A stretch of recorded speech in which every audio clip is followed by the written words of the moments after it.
Midwest Whitetail is brought to you by Realtree, Hoyt Archery, Muddy Outdoors, Fuse Accessories, Frigid Forage, Trophy Rock, Scentmaster, Cabela's, Rocket Broadheads, TrailCamPro.com, Bloodsport Arrows, Redneck Hunting Blinds, ScentLock, Scott Archery, Yeti Coolers, and Nikon.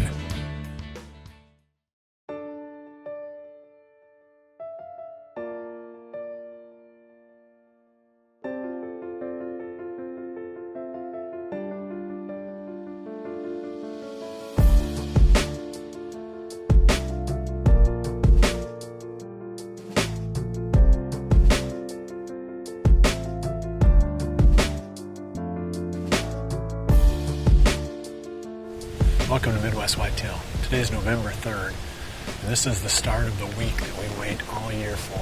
I think the 3rd through the 10th, right in that time frame, that's usually when we see the most buck activity. It's right before the highest number of does come into estrus, so there's bucks on the move, cruising, looking for does. The reason I'm down in this valley, there's a buck down in here that a friend of mine found when he pulled the card out of a camera that was on this food plot right here to the side. It's a real nice, lush food plot of brassica. It's a perfect little spot down in this valley for attracting deer into. But anyway, the deer that he found down there was a buck that we had a little bit of history with. He's a 10-pointer that Bill Prucha found the sheds from this past winter. And it doesn't look like he grew at all from last year, maybe a little bit. Probably a 5-year-old buck is my guess. So he's our target for this evening. It doesn't mean that there couldn't be other deer in this bottom that would be interesting to try to kill this evening. Last time I hunted here was 6 days ago. That was specifically after that buck that day too, but he did not show up. A bunch of does showed up and I ended up shooting a doe. So that disturbance is 6 days old. So hopefully the deer are back to moving naturally again down in this bottom. You know, I'm excited to be back in a tree. It's been a busy week out of the woods. And I think it's going to be like that for a few more days. LB's football team is continuing to do well in the Iowa football playoffs. So we had a game Wednesday night, right during the middle of a driving rainstorm. I help out with the football program some. I'm not a day-to-day coach, but I do help out some. I'm always there for the game day. Not surprisingly, I'm working with the video aspect of the program. Our daughter made it to the cross-country state championship or state meet, and that was just this past weekend. So that's all wrapped up now. She ran well, ended up 31st in Class 2A for Iowa as a freshman, so that was a good run for her. So we're starting to get some of this sports stuff, wrapped up, and that may free up a little bit more of my time here to get in the tree. I'm excited about this coming week. In fact, I'm excited about this episode that we've got for you today. We've got a lot of action, a lot of updates, a lot of encounters with some big deer. We've got Jared Mills over in eastern Iowa with a great buck, and Scott Prucha right here in southern Iowa with a deer that he's been after too. So we'll go to those segments, and then we'll come back and I'll bring you this evening's hunt from this tree stand.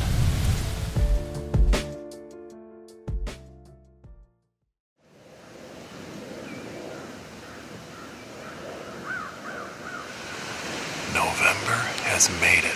It's November 1st today. Sure feels like a good morning to be out in the woods here. We had about 4.5 inches of rain in my rain gauge in the last 2 days. So it's been wet. I'd expect these deer would be up on their feet and checking scrapes, freshening those up. Checking does, it's that time of the year.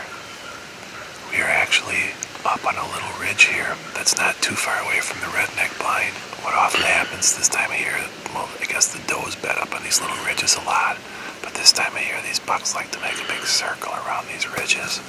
And we've had times where we've seen the same buck twice in the same morning making the loop, so we're hoping old Braveheart makes the loop today and stops by for a minute, so we'll see what happens.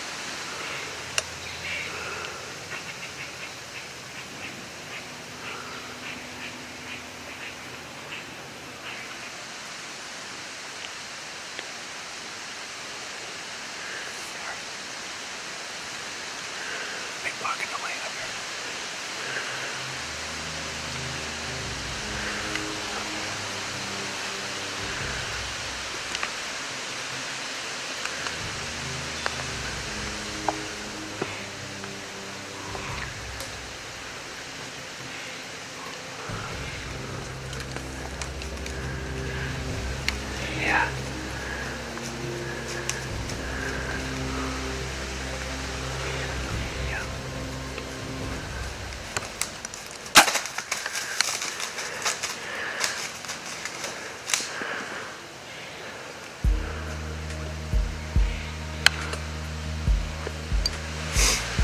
loves that big lopsided 11-pointer.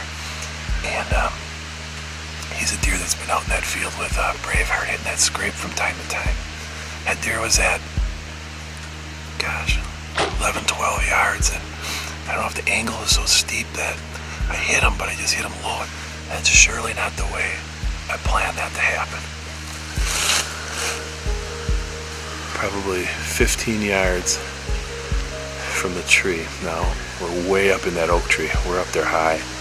So I just made a bad shot. I think what I did is I just sliced his hide right underneath that back shoulder. So that was just a bad shot. I gotta be careful, and I got those really steep close shots. I just gotta get a little higher on that deer. So it's certainly not the ending that you want.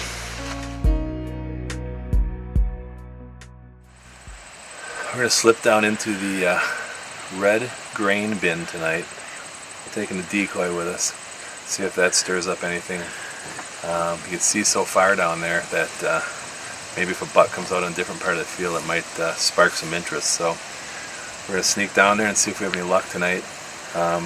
We went back this afternoon. We're actually running late now, but we went back this afternoon and made another search for that deer that we had the counter with this morning that I shot low on, and no go. So the roller coasters of bow hunting are underway. It's been a while since I've had to deal with that, so I guess get back on the horse and see if we can get something done here tonight.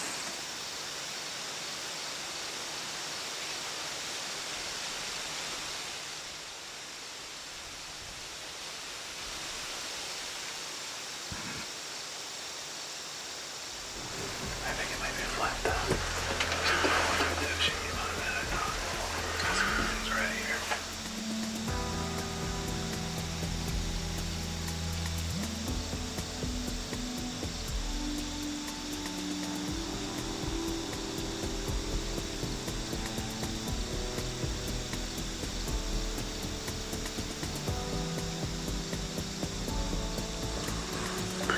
I can't believe he's on his feet this early. Yeah, I would. Oh, he's chasing. Yeah, I would grunt him if you can.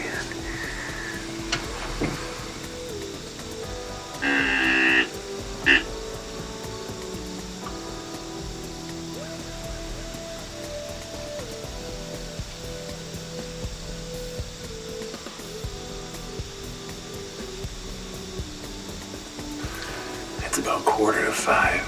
We're in the red grain bin blind out here tonight. And that old flat top junior just made an appearance. He was working a scrape out here. He was chasing that doe a little bit through the CRP, and then he chased her back up into the timber. We tried grunting at him.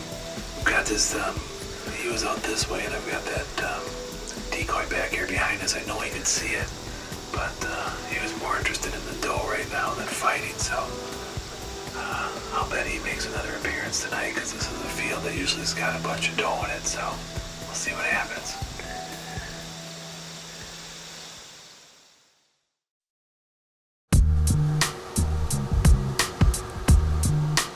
Well, it's finally November.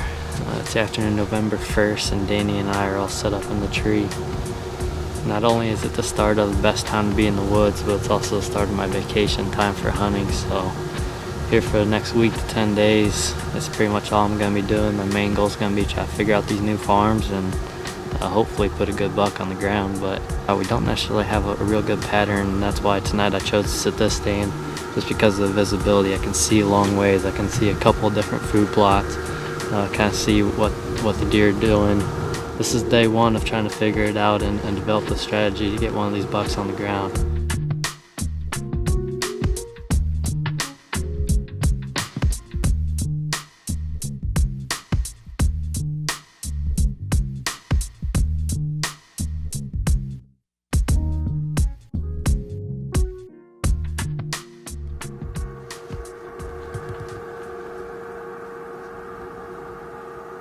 That's a 4.5-year-old we call MJ. He came out with a doe, and I have a bad feeling he's probably not going to leave her side, but the sun's starting to set. Might have to try calling him, because he's got a lot of ground to cover if we're going to be able to get a shot at him. He's definitely a deer I'd like to shoot.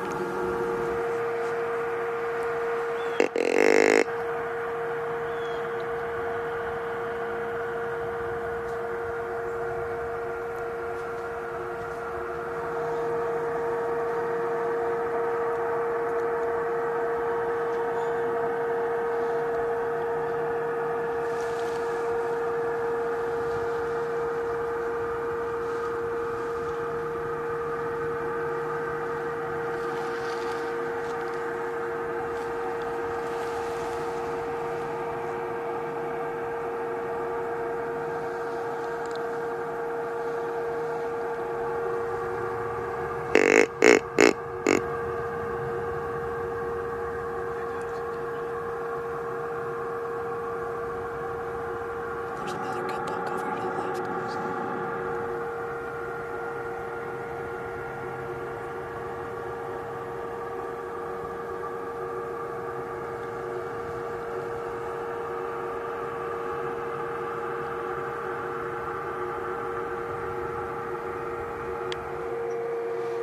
I gotta talk kind of quiet. That second buck is still out in the field. The other buck, the bigger one, MJ, he's out in the switchgrass still with that doe. I tried grunting at him a couple of times, but I knew from the beginning he wasn't going to be leaving that doe's side. So all in all, it was a heck of a first night. First time I saw him walk out in the field tonight, it was game over. I knew I wanted to shoot that deer, so hopefully that's not the only encounter we're going to have. Danny and I are going to try to sneak out of here without bothering him and walked a long way around, but it was a good first night to be in the stand.